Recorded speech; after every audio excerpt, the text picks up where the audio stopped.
and welcome back to another RPG Architect tutorial. My name is Bert. You are audience, you are architect member. Thank you for joining me. Today we are going to go over how to get a character walking around in our map. We're going to give them a sprite, and we're going to go over how to import our own resources into a project. So let's just get on into it.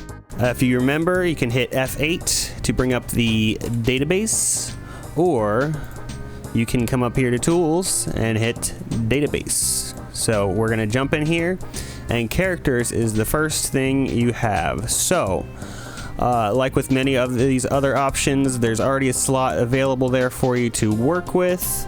But if you want to add more characters or more, whatever you're in, you click this little resize and just add some more. And so these are, we've got 4 character slots for you to customize.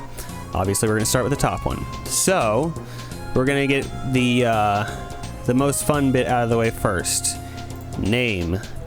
Let's see. This is the greatest game ever made, so we're gonna name him. I don't know, off the top of my head.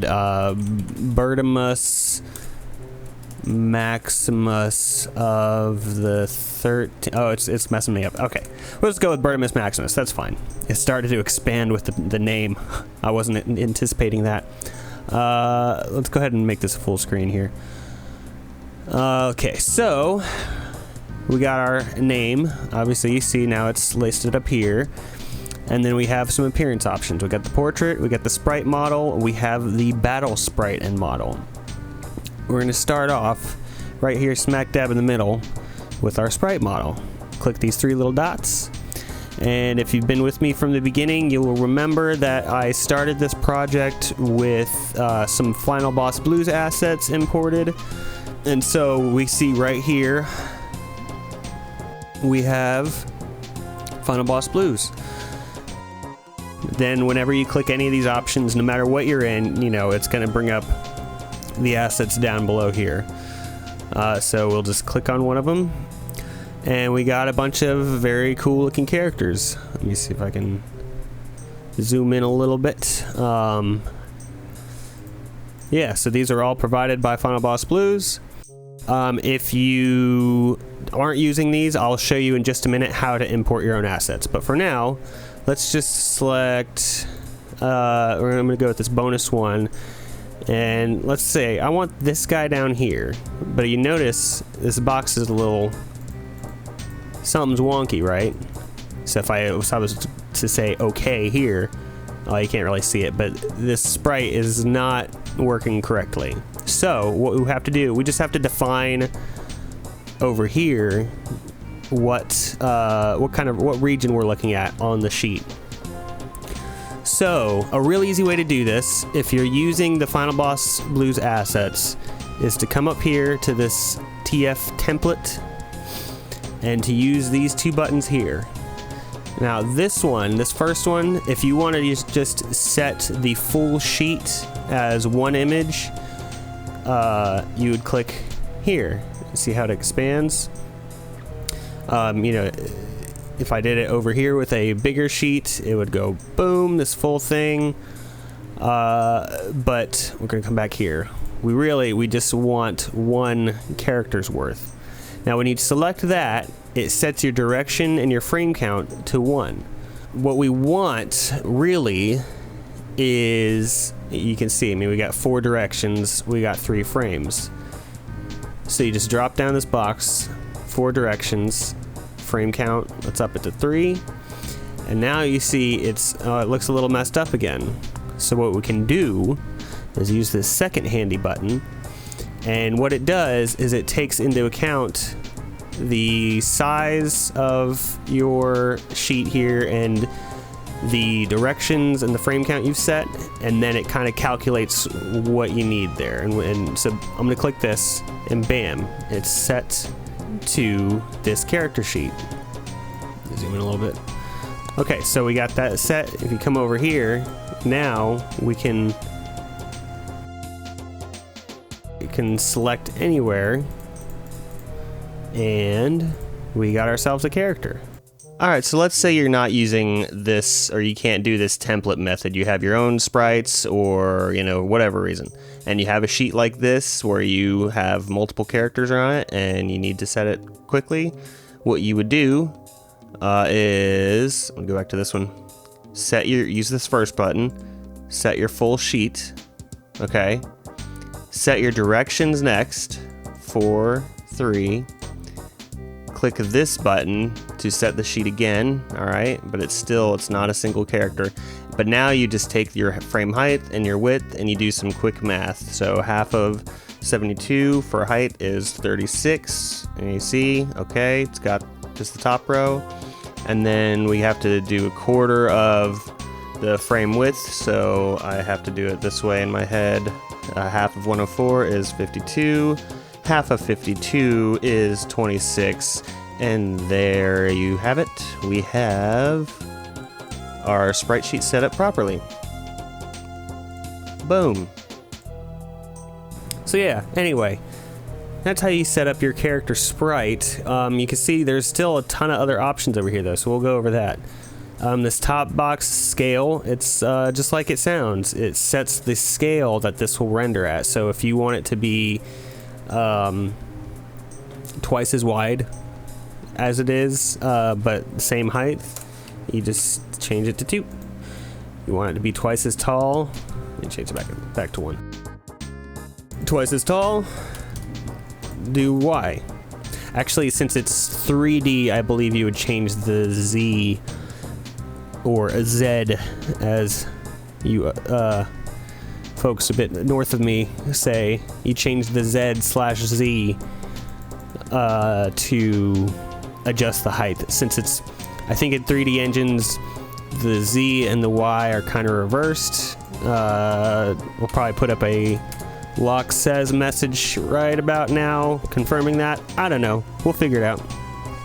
Anyway, scale, like I said, scale just adjusts the size of what your sprite is rendering at. We already did direction, we did frame count. Duration is how long each frame is going to stay up on screen in milliseconds. So that's 100 milliseconds is 0.1 seconds, or a tenth of a second. So yeah, if you want your frames to be going a little bit quicker, you'd cut this in half. If you want it to be going fast or slower, you double it or triple it or whatever you want to do. You're just here for your frame duration, right? We talked about frame height, we talked about frame width. Hue shift is kind of cool. Let me zoom in a little so you can see better. But hue shift changes the hue of the sheets, and the range is between 0 and 1, so you have to change it below the decimal. So actually I'll just do this. 50, boom. 75, boom. 25, boom. Pretty cool. But yeah, it's between 0 and 1, so if I was to set it to 1, it doesn't look like anything happens because it cycles back around. That actually threw me for a loop when I was first messing with it, so just something good to know. Oriented around center frame. So what that does, here I'm going to click over here on this guy. With this checked, the default center sprite, or the default like standing character not moving sprite, is the center frame here, the center column, whatever you want to call it. Yeah, column, that's right. If you have this unchecked, then the leftmost frame is your starting point. Now what this is, if you're familiar with RPG Maker, you're gonna want to leave this checked, especially if you're using assets that were originally created with RPG Maker in mind, like the Final Boss Blue stuff. With this checked, the way the animation works is it bounces, like kind of ping pongs. So it's, starts in the center, bing, bing, bing, bing, bing, bing, bing, bing, and it just goes left, center, right, center, left, center, right, center. Got it? If you don't have it checked, and this is your first frame, what it does is it just goes right to left, or excuse me, from left to right, back over to the left, to the right. So it's bing, bing, bing, back to the start, bing, bing, back to the start, bing, bing. Got it? Easy peasy, right? I'm gonna leave it checked because, like I said, that's just the way this sprite sheet is oriented. Sprite layers, I'm not going to get into just yet. That'll be that'll be more in depth at a later point, but it's a pretty cool little feature. And translation, what this does is it's a kind of a newer feature he's added, but what it does is once you have your sprite set up like this, if you want to nudge it basically a little to the left or the right, 1 or 2 pixels or whatever, that's what this does. You'd set it to whatever you want it to be, and it nudges the character, the rendered sprite, over to the left or the right. I think left is negative and right is positive, I believe. If I'm wrong or if I'm right, we'll put up a lock says there. I don't know. We'll find out. Okay, so that's all that. I'm gonna go with this guy just because I like this guy. He's cool. I like it. We're gonna go okay. So that's setting our sprite for our character. And the other thing I'm gonna do here is set my portrait. So we click here, and as usual, it brings up this box. But hey, we don't have any portraits.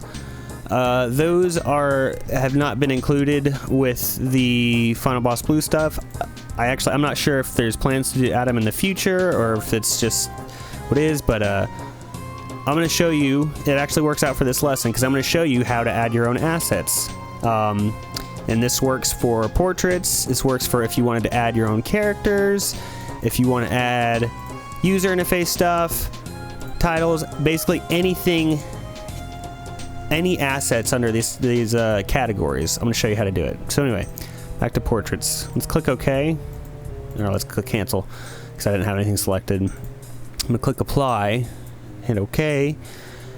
And what I need to do is I need to go to the directory for my game. And so you can see up here is my drive, RPG Architect. Greatest game ever made is my folder. We go up here to content, and here are all the folders that you just saw in the database. So we're going to go into portraits, and what I want to do is I want to drag any portrait assets that I want to use into here, right? It's easy peasy. So just bear with me a second. I got to remember where I put the faces. I just downloaded a couple of them. Where the heck did I put the... oh, it's right here. Found it. Here's a bunch of faces from Final Boss Blues. I think this one had... That guy looks pretty close to our dude. So I'm going to open portraits back up. And actually, I'm just going to drag all these in for right now. Just copy them in. Got them all in there. I can never find this thing. Open up Architect. Go back to our database. Go back to Portrait. And look at that. We got our portraits selected, and we have all these guys. Right? So there's the one I want to use. Let's see. We'll set full image. It's not gonna need a frame count or directions. So set the full thing.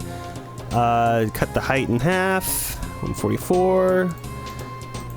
Oh, what was it? 78? Is that right? No. I forget. I need to math. Okay, 144. Half of 576 is, what is it? 252. 275. Half of.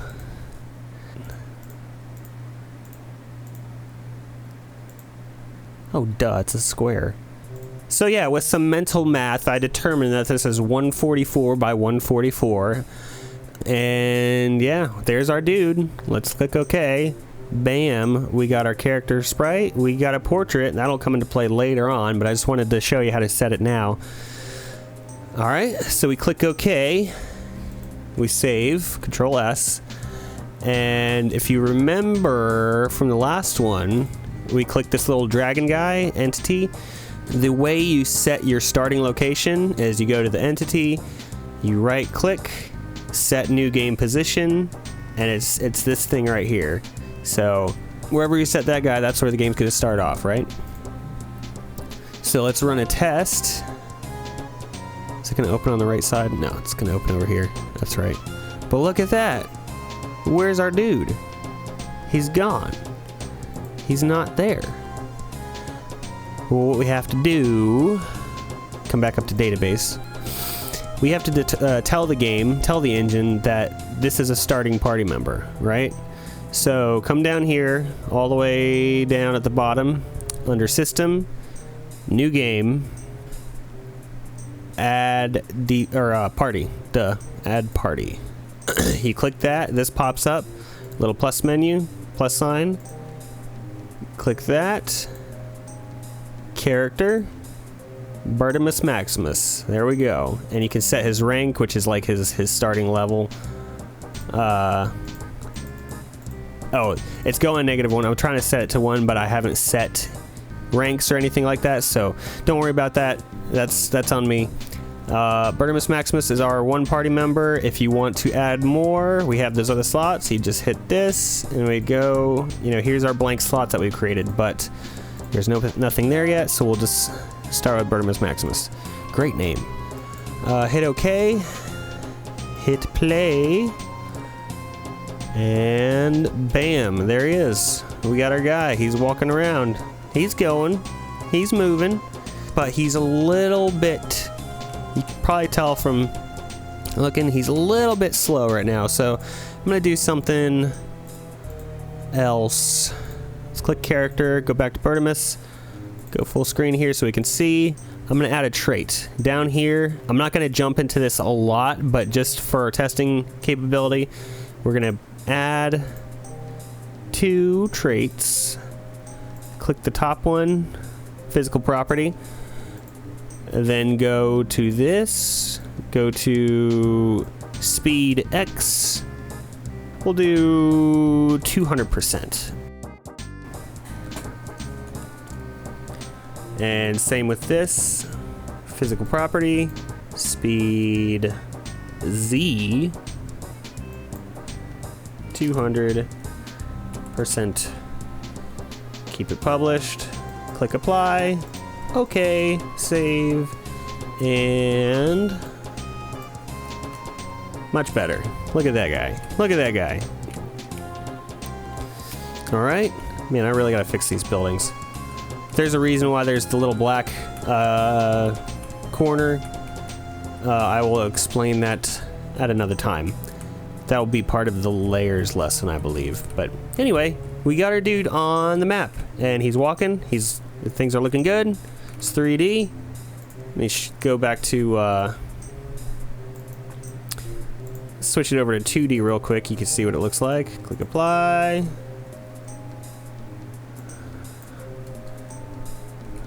All right, pretty easy, really. I know it's taken me forever. Oh yeah, that's, again, don't worry about that. I know it's taken me forever to explain things. I ramble. But really, once you do it once or twice, it really doesn't take long at all to set this up. Alright, I think that should do it for today. Thank you guys so much for watching. If you liked this video, please make sure to like and subscribe, do all the YouTube things. If you click the link in our description, you can join the mailing list, which will keep you up to date with all the updates and cool, exciting things that are coming with RPG Architect.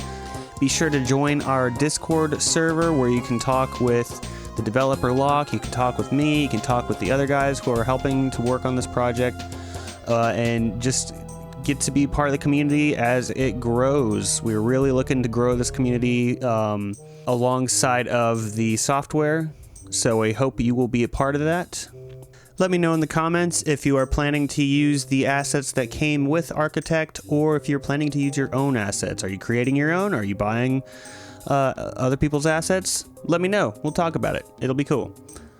Thank you again for your support. My name is Bert. If you enjoy my work, whether it be these tutorials or the music that comes with Architect, and you want some more music to use in your projects, please do check out my Patreon. I've got hundreds of songs available to you there. It's patreon.com/bitbybitsound. Thank you again for watching. I hope this tutorial helped you, and I hope you have a great day. Bye-bye.